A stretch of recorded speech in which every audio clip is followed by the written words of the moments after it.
Kun miettii sitä, millainen mun elämäntilanne oli silloin, kun mulla oli se SOS-jännittäminen oli pahimmillaan, niin mun elämä oli pääasiassa sellaista, että mä vaan olin kotona neljän seinän sisällä ja kauppaankin lähteminen oli tosi vaikeeta, että mä pääasiassa kävin vaan öisin kaupassa silloin, kun siellä oli vähän porukkaa ja ne vähäisetkin ihmiset ahdisti silloin siellä kaupassa, että sanotaan näin, niin kuin, että mun elämä oli todella rajoittunutta siihen aikaan.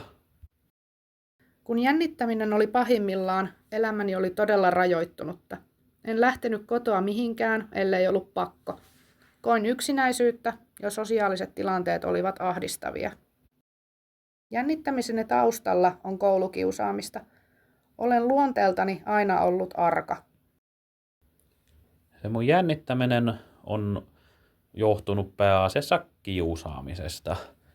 On ollut aika paljon nuorena koulukiusaamista ja sitten tällä ei aikuisiellä ollut sitten työpaikkakiusaamista, että se on se lähinnä se pääsyy, mitä itse niin kuin siinä arvelis.